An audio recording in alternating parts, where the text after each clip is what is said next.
Monseigneur, bonjour. Bonjour Roselyne, en ce magnifique jour qui est le mercredi saint, nous sommes dans la semaine sainte, c'est magnifique. Chers auditeurs, nous ne vous oublions pas, merci d'être là. Alors de fait, comme vous le dites Monseigneur, nous sommes entrés dans la semaine sainte. Peut-être pouvons-nous essayer d'y entrer dans une plus grande compréhension de ce qui se passe au cœur de la Passion. Alors tout d'abord, l'institution de l'Eucharistie dans Saint Luc et en Matthieu, et le lavement des pieds dans l'Évangile selon Saint Jean. Comment situer ces différents récits et comment est-ce qu'ils nous éclairent sur le mystère pascal et donc sur notre vie chrétienne, Monseigneur ? Eh ben dites donc, ça fait beaucoup de choses. Commençons par le commencement. Donc c'est vrai qu'avant la Passion, juste avant la Passion, le Christ a célébré la Pâque avec ses disciples et il a institué l'Eucharistie. Il a fait quelque chose d'extraordinaire. Quand on regarde la liturgie de l'époque, les 18 bénédictions, etc., Jésus reprend, mais il a tout mis par terre, si j'ose dire. C'est-à-dire qu'il y a deux choses qu'il a complètement modifiées. La première chose qu'il a modifiée, ça c'est dans Saint Jean, c'est le lavement des pieds. Ça n'existe pas. Normalement, à un moment, c'est le plus jeune qui doit se lever et qui doit permettre à chacun de se laver les mains. Voilà, les ablutions classiques. Eh bien, au lieu que ce soit Saint Jean, qui est le plus jeune, qui se lève, c'est Jésus qui se lève, qui passe un tablier et qui va leur laver les pieds. Mais c'est scandaleux. C'est scandaleux parce que c'est pas de la liturgie. Imaginez que pendant la messe, le prêtre, il change toute la liturgie. Les paroissiens seraient scandalisés. Ah ben, les apôtres, ils sont quand même tout étonnés. Qu'est-ce qui se passe? Mais qu'est-ce qu'il fait? En plus, c'était pas à lui de se lever. C'était au plus jeune. C'est pas au maître de se lever pour faire l'ablution. Et là, non, on va pas faire l'ablution. Il va laver les pieds. Mais attends, c'est un travail d'esclave, ça. C'est ce qu'on faisait... Chez les Romains, c'est un travail d'esclave. Chez les Juifs, c'est le travail du dernier des serviteurs. C'était de laver les pieds, c'est un geste de bienvenue, mais c'est l'autre qui demande à son serviteur de laver les pieds. C'est pas lui qui lave les pieds. Et Jésus va laver les pieds. Mais c'est incroyable. Et Pierre se récrie d'ailleurs. Ah non, non, tu me lèveras pas les pieds. Et Jésus dit, si je te lave pas les pieds, tu n'as pas de part avec moi. Alors, ils comprennent pas. Bon, mais ils se laissent faire quand même. C'est extraordinaire. Jésus va laver les pieds. Et il leur dit, vous m'appelez Maître et Seigneur, et en vérité, je le suis. Eh bien, si moi, Maître et Seigneur, je vous ai lavé les pieds, combien plus vous devez vous laver les pieds les uns des autres. C'est pour ça que là où je suis, j'ai fait en sorte que, c'est pas moi qui lave les pieds seulement, c'est qu'on se lave mutuellement les pieds. On est tous au service les uns des autres. Donc voilà, ce que Jésus a fait, c'est qu'il a bouleversé normalement ce repas pascal, ce repas particulier. Voilà, premier bouleversement. Deuxième bouleversement considérable, et qui est noté dans les évangiles, et puis aussi dans Saint Paul, c'est qu'il prend le pain. Il rompt le pain, jusque-là ça va, et il dit, ceci est mon corps. Alors ça c'est... Inimaginable. Non, mais c'est inimaginable, ça veut dire quoi ça? Alors bien sûr, il avait dit, ma chair est la vraie nourriture, mon corps la vraie boisson, dans Saint Jean chapitre 6, après la multiplication des pains. Ils n'ont rien compris, d'ailleurs la plupart des disciples sont partis parce que c'était insupportable. Ils disent, on n'est pas des cannibales, etc. Mais les apôtres sont restés, Pierre dit, à qui irions-nous? Tu as les paroles de la vie éternelle, donc ils sont restés. Mais c'est vrai qu'ils n'ont rien compris, mais là, il se passe quelque chose qui va leur faire comprendre. Alors, sur le coup, peut-être pas, ceci est mon corps, prenez et mangez. C'est du pain. Mais la parole de Jésus, il le savait, performative. Quand il dit à l'aveugle, vois, il voit. Quand Jésus dit, ceci est mon corps, voilà, c'est son corps. Alors bien sûr, ça reste chimiquement du pain, mais substantiellement, ça devient son corps, c'est-à-dire profondément. L'être même, ça devient son corps, et il le partage. Et pareil pour la coupe, c'est son sang, la coupe de la dernière coupe, la coupe de bénédiction, il l'a fait passer, et ceci est mon sang versé pour vous. Mais pour l'instant, il n'a pas versé son sang. Donc, on imagine que ce moment est un moment absolument bouleversant pour les apôtres, qui n'y comprennent rien d'ailleurs. On voit qu'après, justement, après ils relieront tout ça, justement, dans les évangiles, ils auront compris tout ce que ça veut dire. Mais sur le coup, vous imaginez, ils ne comprennent pas. Et là, il y a un vrai bouleversement. Voilà, comment ça nous situe, alors la situation, donc le lavement des pieds, après l'institution de l'Eucharistie. Et puis, ça nous éclaire bien sûr sur le mystère pascal. Le mystère pascal, c'est Dieu qui passe. Mais Dieu, il passe. Il ne fait pas que passer. Là, il se donne lui-même. il se donne lui-même pour venir en nous. Si quelqu'un m'aime, dit Jésus, le Père et moi, nous viendrons en lui, et chez lui, nous ferons notre demeure. Vous voyez, quand on reçoit Jésus, on reçoit en fait Dieu tout entier, c'est-à-dire le Père, dans l'Esprit Saint qui vient jusqu'à nous. Et nous avons imploré l'Esprit Saint pour qu'il vienne dans le pain, pour qu'il devienne le corps du Christ, pour que la parole dans la bouche du prêtre, que Jésus dit lui-même dans la bouche du prêtre, eh bien, devienne son pain. Et c'est vraiment quelque chose qui nous suit. C'est pour ça qu'on va à la messe. Qu'on va à la messe au moins le dimanche, parce que c'est le jour de la résurrection, c'est-à-dire le jour où on fête la résurrection, c'est le triomphe de la vie sur la mort et de l'amour sur la haine. C'est quand même le jour où il faut être là, mais on peut très bien aller en semaine. Moi, j'ai commencé à aller en messe en semaine, j'étais médecin à ce moment-là, mais ça m'a fait vraiment du bien, parce que, voilà, j'y allais le dimanche, parce que, bon, c'est un peu, voilà, c'est le devoir, puis c'est normal. Et là, en plus, ça avait une sorte de gratuité, vous voyez. J'allais à la messe en semaine, j'ai l'impression d'un acte d'amour gratuit, et c'était une réponse. Et c'est vrai qu'on se nourrit du corps de Christ, c'est bouleversant, ça touche notre vie chrétienne, ce mystère pascal, et qui nous rappelle que nous recevons le Maître, mais le Maître, il a lavé les pieds de ses disciples avant de se donner. Et quelque part, ben voilà, nous devons aussi apprendre du Christ à nous donner de cette manière-là, comme des serviteurs, et non pas comme des maîtres. Merci. Alors l'évangile de la Passion nous met aussi face à des événements plus difficiles, comme celui de la trahison de Judas, du reniement de Pierre, ou même de la peur des disciples, voire même de la lâcheté de beaucoup d'autres. Ce sont des tentations qui nous habitent aussi bien souvent face aux injustices dont nous pouvons être les témoins. Et parfois, nous sommes aussi blessés par ces trahisons, par ces reniements, par ces lâchetés au cœur même de l'Église. Alors, Monseigneur, pouvez-vous nous donner des conseils? Comment suivre Jésus jusqu'au bout? Pourquoi nous, qui nous disons chrétiens, avons-nous si peur de la croix? Alors, oui, il y a beaucoup de choses là. C'est vrai que même au sein de l'Église, il peut y avoir des trahisons, oui, des lâchetés, toutes sortes de choses, ça c'est absolument évident. Est-ce qu'on se laisse décontenancer par cela? La question c'est, est-ce que j'ai suivi Pierre, Paul, Jacques ou Apollos, hein, ou est-ce que je suis le Christ? Saint Paul le rappelle quand même. Hein. Si vous lâchez pas la main du Christ, tout ça vous fera du mal, mais ne vous ébranlera pas dans votre foi. Et je crois que c'est ça qui est important. Oui, ça vous fait du mal, que les gens soient lâches, qu'ils soient traîtres, qu'on a l'impression que les apôtres ne sont pas à la hauteur, comme ils le furent jadis. Hein. Oui, bien sûr, bien sûr. Mais est-ce que c'est ça la question? Non, la question c'est « Je suis le Christ ». Et le Christ aura le dernier mot. Quand ils se sentent perdus, etc., Jésus les rejoint en marchant sur les eaux. Quand il pense que Jésus dort, il se réveille et il apaise la tempête, etc. Donc, Jésus aura toujours le dernier mot. C'est ça, il ne faut pas lâcher la main de Jésus. Si vous commencez à regarder les choses autour, l'Église, la tête de l'Église, c'est Jésus quand même. C'est Jésus. C'est pas le pape, c'est pas les évêques, c'est pas les prêtres, c'est pas les laïcs, c'est pas... Non, c'est Jésus. Alors après, les membres, dans les membres, il peut y avoir un peu d'arthrose. D'accord, mais enfin c'est quand même Jésus qui les fait bouger. Et donc voilà, il ne faut pas perdre de vue que le chef de l'Église, c'est le Christ. Et ça c'est important, je racontais souvent cette histoire quand on m'avait demandé, vous pouvez raconter votre histoire quand j'étais séminariste, et vous savez, bon, j'ai pris l'exemple d'une barque, on mène sa barque, moi je tiens ma barque, quand on mène sa barque, on tient le gouvernail et puis on sait où on va. Hein. Donc c'était mon cas. Puis quelqu'un vient s'asseoir à côté de moi, oh là là, qui c'est celui-là? Moi, j'étais prêt à le mettre sur support, on ne savait pas. Qu'est-ce que c'est que celui-là qui vient se mêler de ma vie? Ah, c'était Jésus. Ah, donc, si c'est Jésus, Jésus, bien sûr, bienvenue, etc. Donc, Jésus tient la barre avec moi et tout est bien. Donc, on tient la barre, je sais où je vais, Jésus est avec moi, c'est parfait. Et à un moment, Jésus me dit, va devant. Oh là, mais ça ne veut pas dire la même chose. Devant, ça veut dire que je lâche la barre, c'est plus moi qui tiens la barre. Et je ne sais plus où je vais parce que je tourne le dos à l'horizon. Ah là, ça c'est difficile. Alors, évidemment, ça c'est quand vous lâchez tout, que vous savez que votre vie ne vous appartenait plus. Évidemment, voilà. Donc, oui, bon, très bien. Alors là, ça va. Bon, mais comme c'est Jésus, ça va. Bon. Alors, je me laisse faire. Je suis dans la barque et je m'endors bêtement. Ça arrive dans une barque, il n'y a pas que moi qui m'endors. Jésus aussi s'est endormi. Donc, je m'endors. Et au bout d'un moment, je me réveille. Qu'est-ce que je vois? À la barre, la tête du supérieur du séminaire.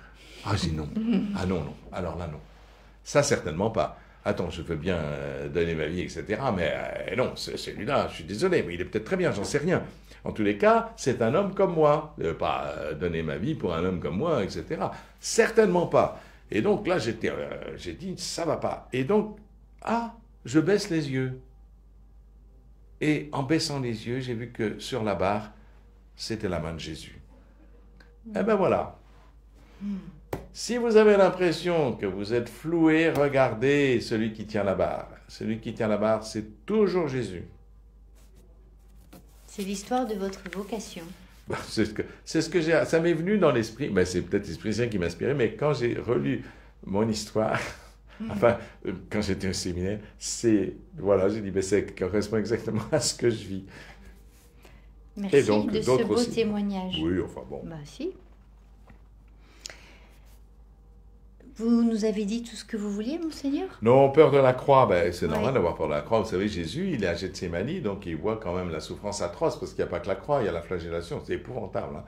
Et il demande à son Père. Donc, il n'est pas anormal d'avoir peur de la croix. C'est-à-dire, qui c'est qui aime la souffrance pour la souffrance? Non. Moi, si un jour je perds ma vie, ce sera par amour du Christ, certainement pas par amour de la souffrance. Hein. Certainement pas. Non, parce que sinon, je n'aurais pas été médecin. Je me bats contre la souffrance. Donc, non, on a peur de la croix et c'est normal d'avoir peur de la croix. La question, c'est si je suis Jésus, il me permettra de n'avoir plus peur de la croix. Parce que quelque part, il a permis quand même à un homme de porter la croix derrière lui, hein, Simon de Cyrène. Ça veut dire quelque chose. Ça veut dire que Jésus a permis au travers de Simon de Cyrène, c'est-à-dire à chacun d'entre nous, à l'humanité, de participer à son propre salut. C'est Jésus qui nous sauve sur la croix. Mais il permet à un homme de porter sa croix avec lui, c'est-à-dire de nous permettre de participer à notre propre salut. C'est magnifique. Alors, dans la continuité de tout ce que nous venons d'échanger, la tradition des chrétiennes nous invite à méditer au moment de la Semaine Sainte sur les 7 paroles de Jésus en croix. Est-ce que vous pourriez nous introduire à cette méditation? Peut-être que je vais les citer, ces paroles du Christ, ces paroles de Jésus, et puis vous pourrez nous en dire un mot. La première, Jésus disait « Père, pardonne-leur, ils ne savent pas ce qu'ils font. » Puis ils partagèrent ses vêtements et les tirèrent au sort. Oui, Père, pardonne-leur, ils ne savent pas ce qu'ils font. Vous avez remarqué que Jésus ne dit pas à ceux qui le crucifient, je vous pardonne. Souvent, des gens me disent, mais si quelqu'un ne me demande pas pardon, comment je peux faire pour lui pardonner? Ah, c'est vrai que c'est pas évident. Hein? Si quelqu'un se moque de vous, et puis comme on se moque de Jésus, là, descends de là, on croit en toi, etc. Vous voyez, Jésus ne dit pas, je vous pardonne, parce qu'ils n'en ont rien à faire. Mais il dit, Père, pardonne-leur. Père, pardonne-leur, ça veut dire qu'il remet le pardon au Père. Qui, si un jour ces hommes se rendent compte de ce qu'ils ont fait, et qu'ils voudraient demander pardon, Jésus ne sera plus là, mais le Père pourra pardonner en son nom. Eh bien moi c'est pareil, si quelqu'un m'a fait du mal, je remets le pardon au Père, cette personne ne vient pas demander pardon, je remets le pardon au Père. Et un jour le Père pourra pardonner en mon nom parce que je lui ai remis mon pardon, pour qu'il puisse pardonner. Voilà, c'est beau. Et en plus Jésus trouve une excuse, ils ne savent pas ce qu'ils font. C'est vrai. Bien sûr qu'ils ne savent pas ce qu'ils font. S'ils savaient qu'ils crucifiaient le Fils de Dieu, je pense qu'ils ne l'auraient pas fait. Donc, vous voyez, je pense que cette parole est importante pour nous. Jésus lui déclara, « Amen, je te le dis, aujourd'hui, avec moi, tu seras dans le paradis. » Eh bien oui, c'est le bon larron. On en a parlé dans une émission précédente. C'est absolument remarquable, extraordinaire, hein, que Jésus ouvre les portes du paradis au pire malfaiteur, parce qu'il reconnaît lui-même qu'il est un malfaiteur qui a mérité d'être crucifié. Et ça veut dire que pour nous, quelle espérance formidable. Quelle espérance formidable. Il suffit de se tourner vers le Christ pour pouvoir entendre cette parole. Voyez, arrêtons de nous regarder le nombril en disant « je suis un pauvre type ». Ah oui, un pauvre type, et alors? Non, mais je regarde Jésus. Je regarde Jésus, je sais, Jésus, toi, tu peux m'ouvrir les portes du ciel. Oui, je sais, je ne suis pas terrible. Il n'y a pas de quoi se vanter, il n'y a pas de quoi être content. Je ne suis pas fier de moi, Seigneur. Mais toi, Seigneur, tu peux m'ouvrir les portes du ciel. Jésus, voyant sa mère et près d'elle le disciple qu'il aimait, dit à sa mère, « Femme, voici ton fils. » Puis il dit au disciple, « Voici ta mère. » Et à partir de cette heure-là, le disciple l'a pris chez lui. Oui, c'est un moment, un passage très très important, vous voyez. C'est un passage qui justifie notre amour, notre tendresse pour la Vierge Marie, de la prier, parce qu'on prie notre maman du ciel, hein, comme on prie notre maman sur la terre, hein, voilà, on a forcément une affection, une tendresse particulière. Mais vous voyez, quand Jésus dit ça, « Femme, voici ton fils », vous vous rappelez que ce mot « femme », c'est Dieu qui l'a donné à la femme. Elle sera appelée femme dans la Genèse. Donc, ça veut dire que c'est Dieu qui l'a nommée. Oui, mais après le péché, quand ils se sont séparés de Dieu, l'homme a nommé sa femme Ève. Et donc, Ève est la mère des vivants, c'est ce que veut dire son nom. Elle est la mère des vivants, parce que la fascination de la vie, mais des vivants qui vont mourir. Alors que là, Jésus dit, voici ton fils. Et donc, Marie, qui retrouve ce nom de femme que Dieu peut lui donner, devient non pas seulement la mère des vivants, qui vont mourir un jour, mais la mère de la vie. Par elle, la vie de Dieu est donnée, la vie éternelle est donnée. Elle est celle par qui la vie nous est donnée, puisqu'elle nous a donné celui qui est la vie. Je suis la vérité, le chemin, la vérité, la vie. Celui qui nous ouvre les portes du ciel, eh bien, elle connaît le chemin. Et on chante d'ailleurs la première en chemin, etc. Oui, parce qu'elle connaît le chemin. Et c'est important de suivre Marie. Non pas pour une dévotion qu'on trouve désuète, non, pour une tendresse particulière de celle qui connaît son fils mieux qu'aucun d'entre nous, puisqu'elle l'a enfanté. Elle sait qu'il est un homme vrai, mais aussi un vrai Dieu. Qu'elle l'a vu sur la croix, qu'elle a vu le sang et l'eau couler de son cœur, et que son cœur transpercé à elle a pu accueillir ce qui sortait du cœur de Jésus, c'est-à-dire la plénitude de la grâce. Eh bien, c'est elle qui nous apprend ça. Quelle merveille quand même, cette parole.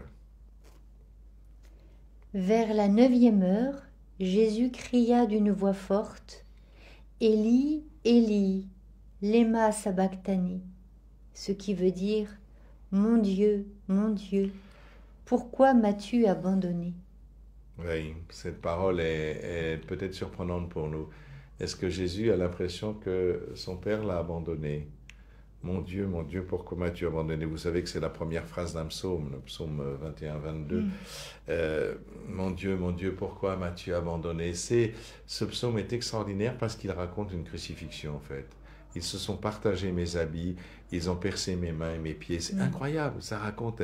Et Jésus renvoie ceux qui écoutent, non pas un désespoir qu'il aurait, mais à ce psaume qui annonçait bien avant sa naissance ce qui allait se passer. Mon Dieu, pourquoi m'as-tu abandonné? Et donc, il décrit la crucifixion, mais il se termine par « Tu m'as répondu, et je chanterai ta louange, nation, etc. » Et donc, c'est ça. Jésus renvoie qu'au comble du désespoir, que chacun d'entre nous pourrait dire par moments « Mais mon Dieu, mais pourquoi tu m'as abandonné? Pourquoi tu m'as abandonné ?» Ce n'est pas le dernier mot de Dieu. Ce n'est pas le dernier mot du Christ. Voilà ce qui est important pour nous. Après cela, sachant que tout désormais était achevé pour que l'écriture s'accomplisse jusqu'au bout, Jésus dit « J'ai soif ». Oui, j'ai soif. Pourquoi dit-il? Oui, forcément, il a certainement soif, il est déshydraté, certainement, il a perdu beaucoup de sang par la flagellation, là, il est... Oui, on peut penser qu'il a vraiment soif, mais ça nous renvoie à quelque chose peut-être de plus grand encore. Mon âme a soif de toi. Mon Dieu, mon âme a soif de toi. Eh bien, c'est Dieu qui meurt sur la croix, et c'est Dieu qui nous dit, j'ai soif de toi. Tous les psaumes, tout l'Ancien Testament dit, mon Dieu, j'ai soif de toi.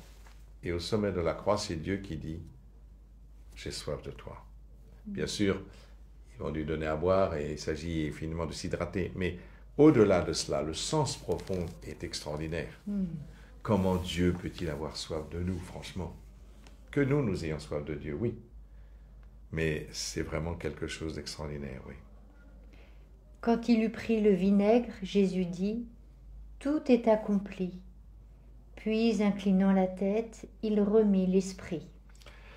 Voilà, il remit l'esprit, c'est-à-dire que voilà, cet esprit que nous-mêmes recevons au moment de la conception, cet esprit de Dieu qui fait que nous sommes des êtres capables de parler à Dieu, eh bien, Jésus, dans son humanité, le remet en disant cela, tout est accompli, c'est-à-dire que tout est achevé. Qu'est-ce qui est accompli? Qu'est-ce qui est achevé? La création, tout simplement. Elle arrive à son sommet, c'est-à-dire que là où elle devait aboutir, c'est-à-dire que la création est très bonne, et que pour qu'elle soit très bonne, il fallait que l'humanité adhère complètement à l'amour de Dieu et le reçoive. Ça y est, l'amour de Dieu a été reçu dans un homme qui est aussi le Fils de Dieu, mais un homme, vrai homme, qui n'a pas triché avec son humanité puisqu'il est mort de cette façon-là. Eh bien, un homme a été capable d'accueillir, de manifester et de diffuser l'amour de Dieu, et cet homme, c'est le Fils de Dieu, notre Seigneur Jésus-Christ. Et voilà, tout est accompli maintenant, tout est achevé. Il ne reste plus maintenant qu'à chacun d'entre nous de vivre la même chose que ce que le Christ a vécu, puisqu'il a vécu en tant que vrai homme, pour que nous puissions devenir un jour aussi, nous, fils de Dieu vraiment. Alors Jésus poussa un grand cri, « Père, entre tes mains je remets mon esprit. » Et après avoir dit cela, il expira. Expirer, oui, c'est un mot, on emploie ce mot pour dire que quelqu'un va mourir, mais c'est vrai, moi j'ai vu ma maman mourir, elle a expiré, c'est cette espèce de souffle incroyable qui n'a rien à voir avec ce que j'ai vu avant. On expire, c'est-à-dire qu'on rend ce qu'on a reçu à un moment, c'est-à-dire que cet Esprit Saint, je crois, qui est donné au moment de notre conception, il est dit, hein, Dieu souffla dans les narines de l'homme. Eh bien, ce souffle de Dieu dans les narines de l'homme, il se remet au moment de la mort et il rejoint Dieu qui l'a donné. Mais il rejoint Dieu avec toute notre histoire, chargé de toute notre histoire, chargé de tout ce que nous avons vécu. Et ça, c'est extraordinaire. Jésus a voulu vivre cela. En tes mains, je remets mon esprit. Bien sûr, c'est un psaume, le psaume 30. Je remets mon esprit. Voilà. Cet esprit, je le reçois de toi, Seigneur, je le remets. Et non seulement je le remets comme s'il ne m'appartenait plus, mais moi-même, tout entier, toute ma personne accompagne cet esprit pour te rejoindre, Seigneur. C'est cela qui se passe à la mort. Eh bien, sur cette profonde méditation, nous vous souhaitons, Monseigneur, une sainte fête de Pâques. Merci beaucoup. Ainsi qu'à tous nos auditeurs, bien sûr, qui surtout ne doivent pas oublier de nous envoyer leurs questions. À bientôt. À bientôt.